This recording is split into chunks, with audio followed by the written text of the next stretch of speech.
Welcome to another episode of the Real Entrepreneur Podcast. My name is Alex Coffman, and today is going to be a little bit different. Today you're going to get an inside look into one of the weekly meetings that I have with Mr. Elliott Elias, Elias Holdings. Elliott's been an agent with TRE, entrepreneur at TRE, and a partner of ours for a few years now. And Elliott's a true inspiration. We meet weekly.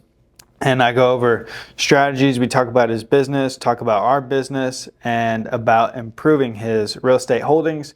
So he stops buying single family houses in Killeen, Texas, and starts focusing on better assets. Today's a look inside one of these meetings. These conversations are always very informational. Someone who might be in your position who's looking to start building a real estate portfolio.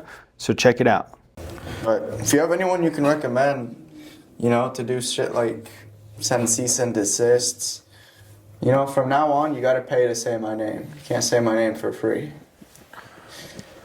Yeah. Good.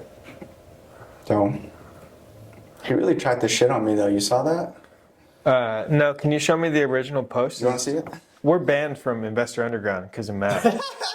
He snapshotted DigiSign, the contract, and claimed that these were fake. Mm-hmm. Additional edit, DocuSign customer support. Well, I would have been like, hey, this isn't through DocuSign. Yeah. Did anybody respond to yours? Yeah, you can look.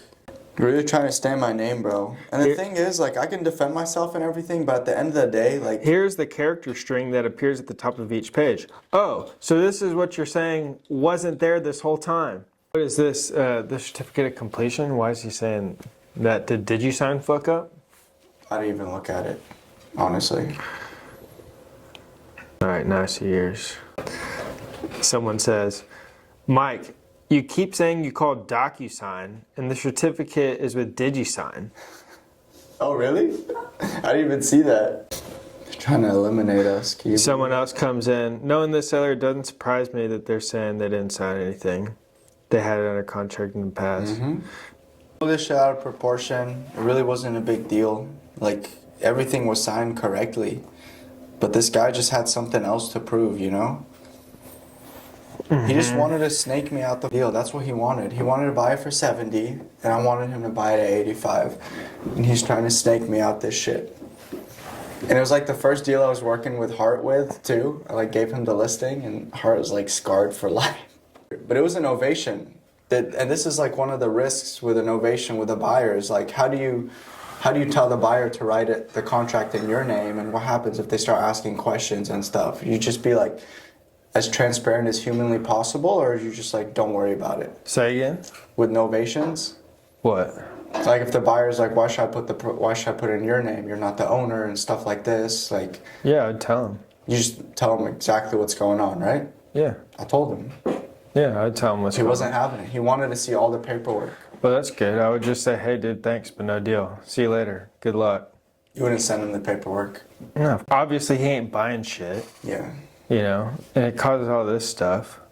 I tell the guys all the time, too, not for you, but the guys, they, we have someone who's interested in the property. I'm like, okay, that's cool, So are all the other 50,000 people in Facebook groups. Have you called this person? Are they a real person? Are they a real buyer? Have they ever bought anything? Are they trying to daisy chain your deal? Who are you talking to? I would ask Mike, I understand it's different with the novations, but it's still tricky, right? It's not a normal listing. I probably wouldn't approve a showing until I vetted the buyer. I said, sorry, dude, go find something else, probably. We let him in too soon. Yeah, we didn't vet him. Yeah, and then those guys are the ones who go and try and go around you and talk to the seller and post stupid things on Facebook about make themselves look stupid and should have known. Control. You gotta, as control with all wholesale deals, novation or not, you gotta control the deal. And whoever was in charge didn't control the deal. I didn't, yeah. Let some idiot go and ruin it with another seller, right? That's why you got to control the communication. Okay, don't take my word for it. Call the title company. They're not representing either of us. They're not going to take on work. Yeah, but who cares? I wouldn't even gotten that far. This guy's not a real buyer. He's going to try and go around you. They're the sellers. Oh my gosh. Yeah, and then I probably wouldn't have messed with these guys either. After Mike posted that, I really didn't want to let it go. Cease and desist coming soon, don't worry. Congrats on the RV park, by the way. Thank you. How's it going so far? Good. Tons of work. After you close these, right? You're the GP in the deal, right? And partner? Well, Or I guess that's the same thing, right? Okay, so you're the GP in the deal. What do you do after this? Is like most of your work done, or is this like when the work starts once you close? no, I mean, the work starts. Also, in this scenario, we're the property manager too. The rental increases, all that, the maintenance staff, there's on-site maintenance and on-site management. So right now, we're managing them. We're employing them, we're managing them. They're all your employees now. Yeah, of the fund, yeah. So you just took on like how many people? 2. Oh, okay. On-site manager, on-site maintenance staff. Okay, can we talk? Okay, so when you take on these employees, how are you tracking them? Traction? Which is what they already had in place? No. What's traction? You know what it is? It's the KPI sheet, the goals, all that stuff. I onboarded them onto that as of Monday. Here's your daily, weekly, monthly responsibilities. Here's where you're going to report it. We're going to be checking in. We're going to install cameras on the park for security purposes and like insurance purposes or lawsuit purposes. If, you know, like somebody says a tree fell on them or whatever, like we'll have footage to go back on. But also it's to make sure that their management and staff is doing what they're supposed to be doing because we're not there every day. So I could probably tune in and, you know, like most important thing right now for maintenance staff is we just bought a $9,000 lawnmower, commercial grade, badass riding lawnmower. Nice. There's an RV resort. It needs to be nice. It needs to maintain it. If we call it an RV resort, if we're charging for resort prices, if we have all these nice amenities, and you let the grass grow and not look good and get out of control, then it doesn't look like a resort. So at all times, the grass needs to be completely maintained like a golf course does, right? You've never gone to a golf course and seen it overgrown. Yeah, no. It would ruin the aesthetic. We're working through what they're, and it's a big place. It's like 14 acres, right? So Wow. it's not like you go do it all at once, but like if we set up the schedule where on Mondays you mow and weed eat this portion, on Tuesdays you do this, you know? So like on Wednesday I could probably log on my, it's not there yet, but I log in on my cameras and see if he's doing what he's supposed to be doing. That's something you make sure it gets done, or the employees? Well, the employees are supposed to be doing it, but we got to make sure that they're doing it. Also, the 2 people that are working on the premises mow the lawn too? Yeah, on-site Nice. maintenance. Oh, they're the maintenance team. Okay. One maintenance guy, Okay. and then one on-site manager lady. I got you. Okay. And so technically she's responsible to make sure he's doing it. But they're kind of, you know, they're like little buddy. You can do it tomorrow. Yeah. Oh, wow. So ultimately she's responsible on the day-to-day stuff for the on-site. But we will be watching to make sure that they're both doing what they need to be doing. Plus we got little birdies in the park who love to text us all day and tell us what's going on, what just happened, all that type of stuff. Okay. So you got the insiders too. Okay. If you take it with a grain of salt, you know, Yeah. they're a little dramatic, I got you. but it is good info. Yeah, hell yeah. Yeah. Usually I don't like dealing with tenants, but Well, this one's kind of staff, kind of. how much are you paying the maintenance and then the on-site person? Total will be about, if the maintenance guy, he's paid hourly right now, $20 an hour. If he did work a full 160 hours a month, for him and the on-site manager, it would be about $5,800 or so. On-site manager gets paid $2,400 a month plus place to live. For free? Mm-hmm. Wow. And then he gets the $20 an hour. So it'd be about, I don't know, $2,800 or whatever it would come out to. $3,200 for him. Okay.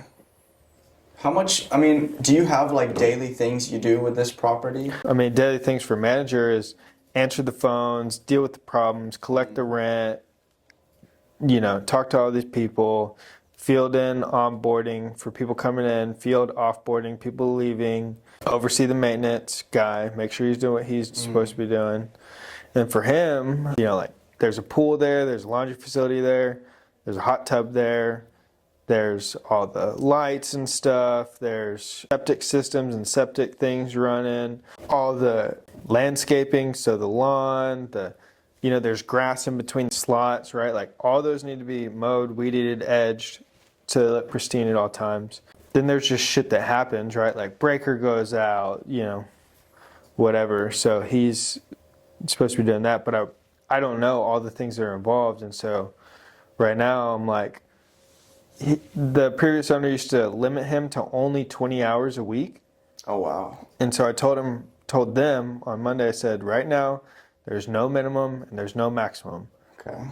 I want we're about to create the baseline here. I want you to perform these tasks to your, highest ability. And I need to know what that is and what that's required. And I want to give you more work, but we're going to create a schedule, and quality is the most important thing here. Okay. Nice. So you set the expectations clear with them that way. For the first month, I'm not counting your hours. If you fuck around in the first month, I might count your hours. If you show me that you can complete all the things that we need to complete in 35 hours a week, then I'll give you 35 hours a week. Like, I just need to know what we're doing, what is required, what it takes to keep things top notch. So when someone calls to check if there's availability, they call the on-site manager? They call our phone, company phone, which she has. Okay. And you bug that, you have it recorded and stuff? Yeah, it's through Ring Central. Okay.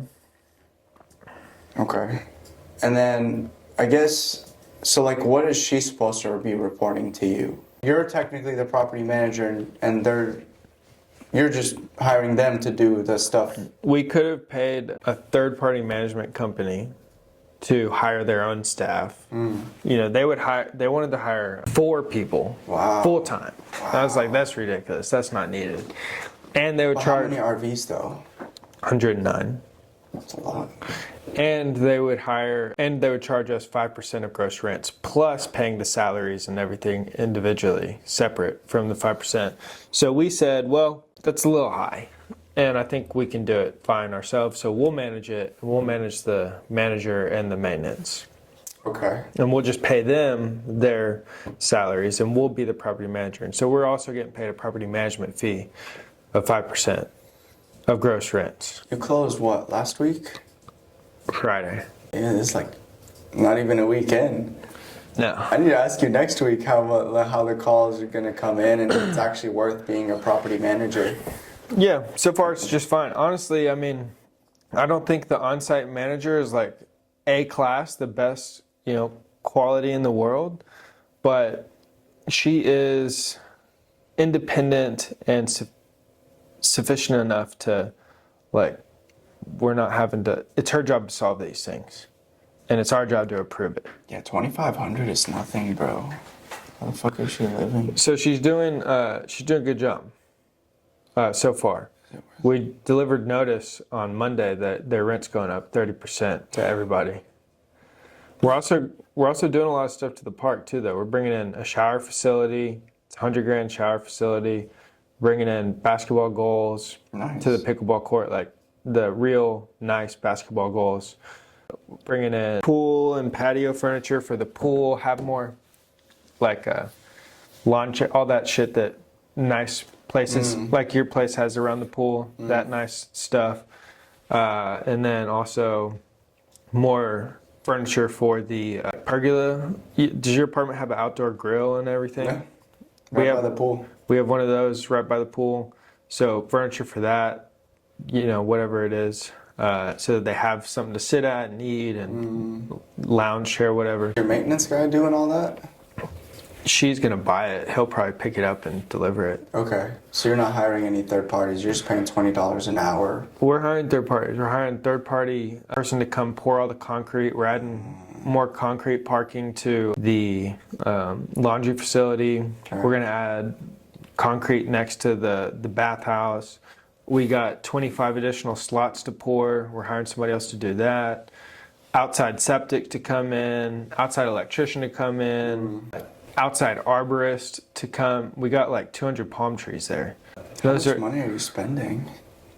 Actually not that much. But in CapEx total, probably like 150 grand or so. Okay. Well, Wow. with adding all the additional slots, maybe like 250 or so. Wow. So we raised that extra. We're pretty cheap though. You know, I'm pretty cheap. Robert is really cheap. Robert's like, I want my military discount. That 10% on everything, huh? So we're really cheap, and we initially planned on spending like 400 grand on CapEx to do all these things. But now we're down to, we saved a lot of money on stuff. Nice. Hell yeah. So we're actually not spending as much as originally thought, which is great. Damn, so all you need is 2 people. Do you have to evict RV tenants if they don't pay? No, because they're not tenants. Scorecard, taking phone calls. These are just yes/no questions? For now. But basically it outlines what they're responsible for, at least at a minimum, until I actually know. If there's vacancies, is she responsible to fill them? Yes and no. I mean, you know, she's not cold calling RV people. That's more on the marketing to get her the phone calls to come in. But it's her job to close them. And she's giving you the report of everyone who paid, everyone who didn't pay. Yeah, and we have access to the software anyways, but I want her to get in the habit of providing me these reports. And like if someone doesn't pay, what's the process? I'm not positive, honestly. She has current process that they've been doing, but we might change it. They have like 5 days from the 1st until they start accruing late fees, and then from like the 5th to the 12th, if they haven't paid or like didn't fall good on it, then she would get them out. Then there's no evictions, you just like tow their RV. Yeah, call a constable or whatever, I guess, but So $2,500 a month, and she's responsible to basically make sure everything is going smoothly in the weeds of the RV park. Maintenance and tenant-wise, or tenant-wise. And you guys are making 3% management fee, 5% management fee on top of the cash flow. our split of the cash flow, and we also get paid 2% asset management fee for Up front, just the monthly. 2% of capital raised, so annually, broken up monthly. So it's about, that is like 36 grand a year. 2%, well, actually, it'd be 4 million, so it'd be 2% of, what's that, 40 grand? Yeah, 40 grand. 40 grand a year divided by 12 is what? 3,300. Yeah, so we get paid that to manage the asset. That's 5%. Huh? That's the 5%. That's managing the property. What the hell's the difference? Managing the property is all the property management stuff. Managing the asset is all the bookkeeping, the cost segregation, paying out the reports, the distributions, the taxes, the managing the property manager, CapEx stuff. What? So off this deal alone, you're basically like, you're chilling. Not quite, but yeah. I mean, when it's up and running, and I don't want to manage the property for a long time, but initially we didn't have that much time to interview a bunch of these people, right? And we said, we'll manage it initially, pay ourselves the market rate just to get this thing up and running, execute our business plan, get this thing stabilized where we want it. And then, I don't want to manage it for forever. So unless I hired someone in-house to do it and I paid them to oversee it. But like December for our split, property management and asset management, TR3 MGR LLC, me, Matt, and Robert, total, we'll be making about $15,000 a month. Wow. Why don't you want to manage it? Gross revenue. We're paying people, and I might pay somebody to come in and help, but one deal, $15,000 a month, right? And so it's like, buy 4 of these, and then you're really chilling. yeah, and that's not including. We also invested alongside our investors, so it's not including our cash flow from our investment as well. So you probably never want to sell this.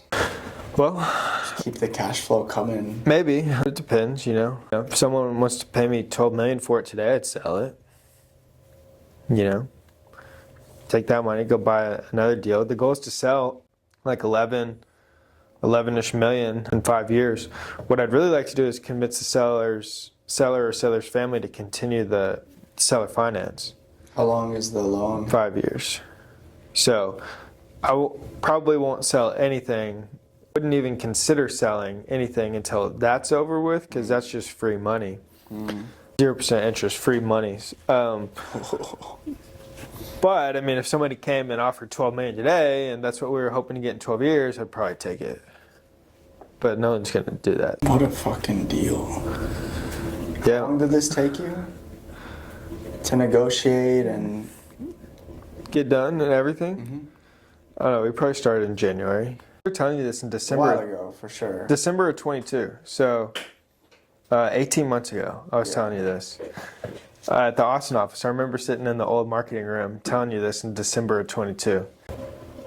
I didn't really have it figured out at that time, but I knew that what we were doing wasn't working. And I knew it wasn't going to continue to work. And then over the next 12 months from that date, we didn't buy nothing. And Matt tried a lot. And I probably really pissed off Matt a lot of times by saying no, we're not buying that. And no, we don't want it. And no, it's a bad deal. But I hadn't done what we have done now then, but I knew it was possible. And everybody was telling me, cash flow doesn't exist in real estate. The problem was I was talking to a lot of people who had never done what I was wanting us to do. Number one. Number two, they were thinking way too small. They're all of them, including myself. But I had started to break out of that mindset at this time because it had caused me so much pain owning these properties. But nobody was on board really. Everybody was kind of fighting me, left and right of yeah, that's cool. But I fought back, and if I had a say in it, we weren't doing the old stuff anymore. And I typically always had a say in it, and so I held strong on that. But finally, we did get that deal, the Pace Florida deal that came in. That deal worked out great. That deal's not gonna, we're not gonna retire from that cash flow. That's a smaller deal, but it was that step I needed for us to buy and buy with investors for everybody to see oh, okay, this is possible. This is better than everything else we've been buying. This is way less headache. This doesn't cause us stress. The proof of concept, yeah. Yeah, and then now I got the whole team on board. And 18 months separated from that time as well. And so everybody's done with that old mindset. We're on to the bigger, better deals. But I'm telling you, and I guess it just depends what your goal is. So what is your goal? What do you, 10 years from now, what do you want to own? I think it's less about what I want to own. It's more about the lifestyle I want. Well, what lifestyle do you want? I just want a lifestyle where the money's coming in and I don't have to spend every waking hour of my day trying to earn that money. Yeah, well, I mean, why real estate then? Like, why not like an e-commerce business or something? Because with real estate, I mean, it'll come in forever. It's not gonna, you buy, like this, if you keep the RV park, it's not going anywhere. Yeah, but You can make that money forever. yeah. So it is about what you own, right? Because, I mean, you could also do that with stocks probably. Stocks and crypto and... Yeah, maybe. If you hit big. So you want to own real estate that provides that lifestyle. Yeah, where like the cash flow is coming in. The cash flow is huge. And what are you going to do to get it? Like, what's your plan to accomplish that? Start doing big deals like this. Oh, I'm asking seriously. Like, I said you're wasting your time. You say you're not wasting your time. So I like, have short-term and long-term goals. Right now, big goal is to build a badass team. Like what, just to keep him busy enough, even though I'm doing small bullshit deals, build a badass team. you have Audible, Audible, like the voice software. Oh, the ebook. yeah. I have Apple Books. Are you able to buy a book right now? Yeah, of course. All right, buy that book. What it takes. This is the co-founder of Blackstone. It was impossible. But I've always believed that it's just as hard to achieve big goals There you go. as small ones. This is a good one. I'm listening to it right now. And Blackstone built a huge team, and we'll build a huge team too. The team members that I'm focused on getting next are like an analyst or a asset manager. Once we have like 3 to 4 properties, I'd like to get that so they handle all the admin stuff that Rob and I are doing right now. And Rob and I can focus on deals. The point of me saying that is, and kind of going down this route is, I don't know if your like sales team is going to be your key, unless you're selling something besides real estate, because those guys are not going to actually bring these deals in. It'll be you, and having a team to eventually support analyzing them will be great. But they're not going to negotiate them for you. Like, you're going to do the negotiations. Especially, I mean, like, especially as you get higher up on the deals and like you go up multiple levels, the top dog who's got the deal for sale at this other investment firm that they need to offload, or the top broker at one of these places, isn't going to talk to your junior cold caller. They're going to call you. They're going to shoot you a text. They're going to be like, hey, Elliot, I got this deal. You're going to send it to your team to run the numbers on it, right, eventually. You'll come back to you, and you're going to do the negotiating. It's not going to go to... So you're saying they're not going to be the type of people that are going to get the deals because people aren't going to bring people who aren't actually buying in the deals. They're just working for the head boss. Yeah, they're going to come to you for the deals, and you want that. Yeah. You don't want them talking to... They would never anyways, but you don't want them to talk to... Like with Blackstone. Do they buy commercial? Uh-huh. Okay. If you got a really good deal. They're a wide range investment firm, so they do a lot of different deals, not just real estate. But they bought up a ton of single-family houses in 2010, but they own a ton of commercial real estate as well. Trillions of dollars worth. You can't even fathom how much that is. Don't they like, yeah, someone says they have. They bought all of Sam Zell's deals. Shut up. At one point. Yeah, Sam Zell, you'll hear it in the audiobook. But when those guys are doing deals together, they're not talking to the junior cold caller. They're talking to... Yeah, but are you talking to Larry Fink? Yeah, exactly. Really? They don't have like other guys who... Yeah, I mean... Like this Larry Fink is picking up the phone. I'm sure it's like level by level, right? If you have your junior brokers who are out there looking for deals and building relationships, they're going to the other junior brokers at the other firms to work it, right? But the top dogs who are, doing the deals and putting the big deals together are talking to each other. I promise you, I'm not opposed to this at all. I just like want to build out. I don't know what I want to do, bro. Well, I know. I would say you need to figure it out, because especially if you don't know what you're doing, you definitely are wasting your time. Especially if it's costing you money. You're wasting your time, you're wasting their time, you're wasting your money, you're wasting your resources. All I know is I have a few people who really believe in the vision. But you don't even know what the vision is. You just said you don't even know what you're doing. So, like, what's the vision? The vision is to, I say this, I don't know if it's true, is to own the most square foot of real estate ever. One of the biggest portfolios. I don't know if that's a real vision or not, but that's what I have in my head. If that's the real vision, then you definitely are wasting your time. And you need to get into the bigger stuff immediately. Like, call your team and say, everybody stop what you're doing. This is not going to get us to the vision. I like gradual steps. That's a big fucking step. That's let's what? drop everything and let's reprogram all of our brains and focus on bigger and better deals. And I know if we focus all our time on that, we're gonna find something. Yeah. But it's just a. Is what you're doing right now working? I don't know what working means, but How would you define it as working?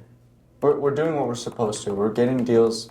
We're finding the motivation. We're getting deals under contract. Okay, And but is it working? We're using the exit strategies we want. But is it working? Is it making money? We're buying a lot of them. So, Are you? yeah, like I closed a flip in Killeen last week. I closed a sub 2 with my best friend on Friday. And then I'm closing a wrap this Friday. I'm making money? I don't fucking know.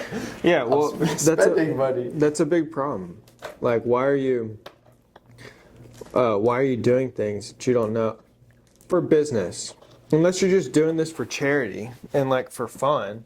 But like, as a business, why are you doing things if you don't know if they're making you money? That's a horrible answer, right? Like, if I was looking to invest with you and you said, these projects we're doing, are we making money? I don't know. I'd be like, I'm never going to invest with Elliott. That gives me zero confidence. It just shows like you're not tuned into the business and the profitability and the focus of the projects to achieve the vision that you're. I mean, the deals, they're good deals. Like, they're with equity. Like, the wrap is cash flowing $1,200 a month, and I don't have to do maintenance, none of that. Like, they're buying it from me. So, like, I mean, they're making money, but they're not making me rich yet. Yeah. It was crucial for us, super crucial. And I called that big switch and like shut it off and spent 12 months or so like picking up the fucking pieces of all the bullshit we created and built. Still picking up the pieces. But it took 12 months of saying like, no more. I called it off. And I was alone. Like I got this whole team around me who wasn't necessarily with me quite yet. They didn't quite see the vision quite yet.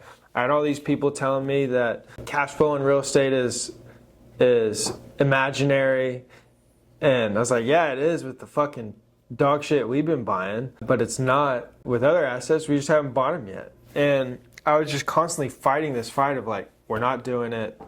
No more. No. Look for this. Let's look at this. Let's look at this. Help me find this. Let's look at this. Build these relationships. Build these connections. We need this. Let's go here. Let's stop fucking talking about $2,000. Like, $2,000 is never going to help us. We need to start thinking bigger and finding bigger people, connections, deals, lenders, everything. We have to go bigger.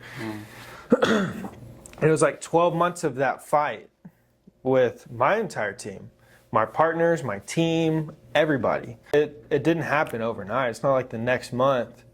It probably could have if everybody was bought in with me at that point in time. But it took like 12 months to get there. It was the best 12 months we've ever spent. Even though we didn't do many deals, even though we didn't make that much money last year, even though there was constant conflict and emotions and things during the fight, those are the best 12 months that we've spent in this business, because it took us out of what we were doing that wasn't actually accomplishing anything, close to scale of what we really want to do. And it brought us out of the old mindset and brought us into the bigger mindset. And like 5 years from now, I'll probably look back and say that I was thinking small today, which I probably am in the grand scheme of things, but I'm thinking way bigger than we were, 18 months ago. And is the team bought in now? Mm-hmm. All of them bought in? Mm-hmm. At least the important team members that matter are fully bought in. That's huge. Yeah, so they're going to be really bought in once they start receiving their monthly distributions. Yeah. So if there's anything that like they're not quite bought in just yet, the moment we send out that distribution on June 15th, and every single 15th of the month moving forward, without fail, ever, unless every tenant moves out of that park, it'll just seal the fucking coffin and it'll never be opened back up again. Because not once ever has a property ever paid us like that. Ever.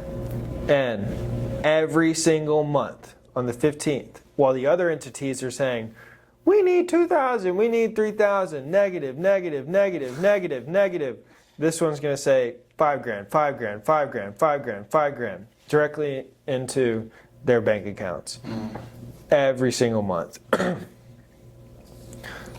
So if there's anything left that they're not bought in on yet, that will completely seal the coffin and close the door on those. Are the team members at the machine investing too?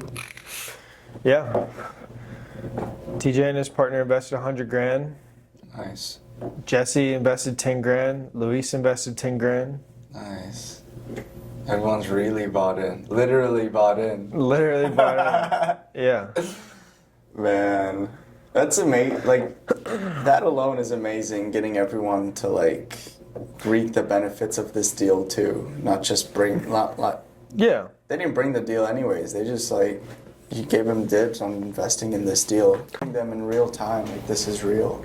Having my partners bought in was most important. Madden, Robert. Yeah, we have to be on the same page and fully understanding like where we're going.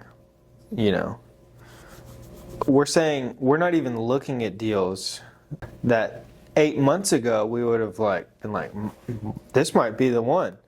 So like the bar keeps getting raised. Like after we bought this 109 slot and saw the numbers on that, we'll look right now between like 50 and 100 doors, but I won't even consider analyzing a deal 50 doors or below for No way. for us to buy. No There's way. there's no money in them really, unless we bought it at like 30 cents on the dollar.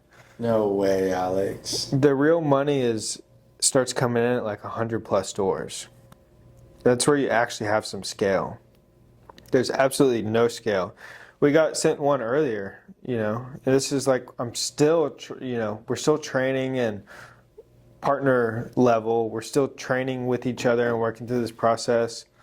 And like Matt sent one earlier, there's 26 units in Lockhart. I said, don't send that to Rob. Like, just send it to the machine. They can try and work it and wholesale it, but we'll never buy that. Wow. Mindset shifted like fucking crazy already. Yeah, but like I said, you don't.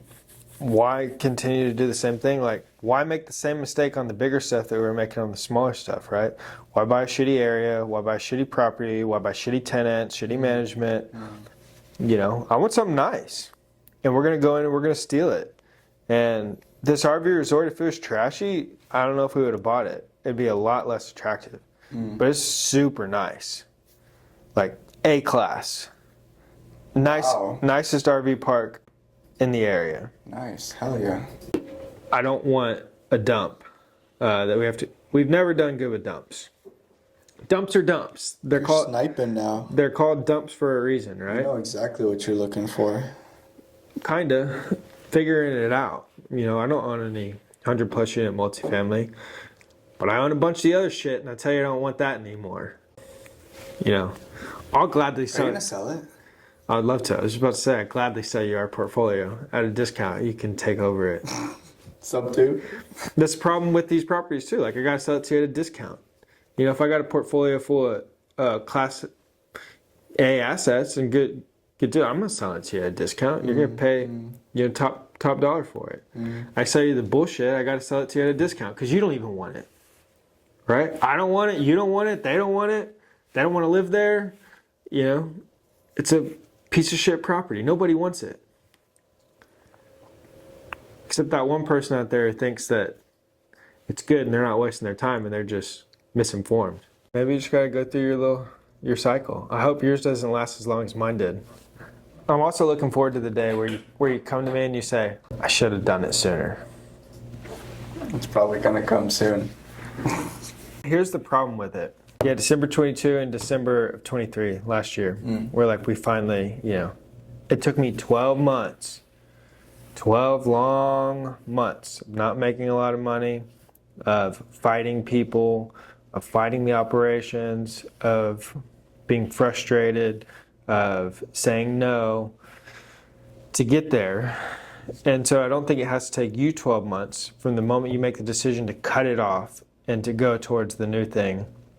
But it's not fast. So whenever you cut and you cut it off and you say, no more of the bullshit, only better stuff from here on out, there's going to be a time period there between you make that decision and when you actually do that first deal. And that's the painful part. I know that you have the discipline to do it. I had the discipline to do it, but some people don't. But the problem within that is you're going to face all of the distractions being thrown at you all the time.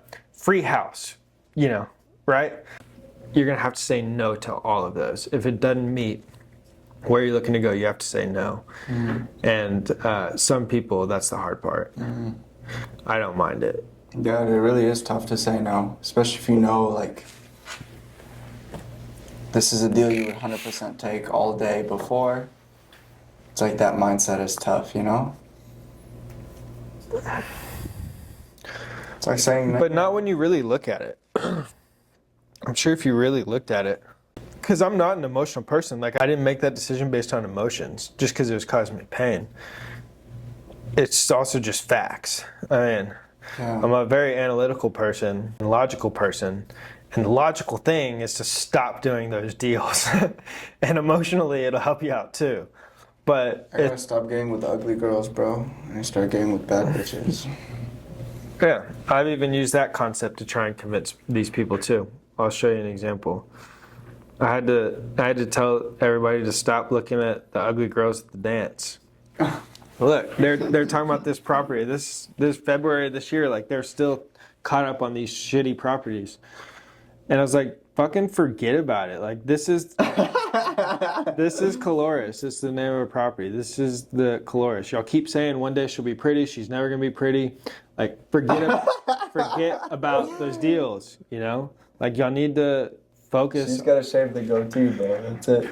Yeah, like, and that's the thing. They all, you know, when you're thinking small, you're like, yeah, this really shitty property in the shitty location with shitty tenants, all these things. Like one day it'll be great. Yeah. But it's been there for 40 years and it's still not great. Why is it not great? Because it's never going to be great. It's always going to be bad. It's always going to have shitty tenants. It's always going to have shitty everything. Just forget about it. And go buy the good stuff.